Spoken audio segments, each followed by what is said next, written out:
အားလုံးပဲမင်္ဂလာပါရှင်စစ်ပလီနှင်းကင်းချင်ရနေပြန်လည်ကြိုဆိုလိုက်ပါတယ်ပထမဆုံးจิตတော်ဖြူနီကိုစီသက်ပါမယ်အနံလေးမွေးလာပြီဆိုလို့ရှိရင်အယောင်တင်မုတ်လေးထပ်ပြီးတော့စီသက်ပေးလိုက်ပါမယ်ရှင်အနံလေးမွေးလာတဲ့အထိဆက်ပြီးတော့မှွေနေပေးပါမယ်နော်ပြီးရင်တော့ညင်ုပ်သီးအကျန်းဖတ်ထက်ပါမယ်ပြီးရင်ငပိဖြော်ထားတာလေးထည့်ပါမယ်ပြီးရင်တော့ငံပြရည်လေးနည်းနည်းပေါက်ပါမယ်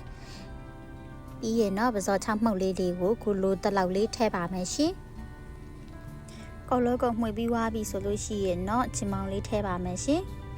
ချင်မောင်ထည့်ပြီးွားရင်ပေါ့နော်နှမ်းအောင်အကုန်လုံးကိုရောသမမှွေပြီးတော့နည်းနည်းချီကြတဲ့အထိမှွေပေးရပါမယ်ရှင်ခုဆိုချင်နေဆိုလို့ရှိရင်နှက်သွားပါပြီပေါ့နော်အဲဆိုလို့ရှိရင်ပဇော်6လေးထည့်ပြီးတော့ဆက်ပြီးမှွေထားပေးလိုက်ပါမယ်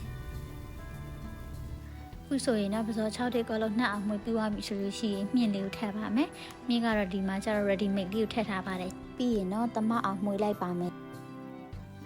နည်းနည်း6တက်တီဆက်ပြီးတော့မှွေထားပေးလိုက်ပါမယ်နော်ပြီးလို့ရှိရင်တော့ရတာပေါငန်မြည်ပြီးတော့သုံးလို့ရပါပြီနော်ရန်စားလို့ကောင်းပြီးတော့ရတာလည်းအရင်ရှိပါတယ်ရှင်နင်းကတော့တစ်ဆက်တည်းကျဥနှစ်လုံးကိုတစ်ခါတည်းကြော်ပေးလိုက်ပါမယ်နော်ကျဥလေးကို half right လေးကြော်ထားလိုက်ပါတယ်အရင်အကျက်ကြီးမကြိုက်လို့ပါရှင်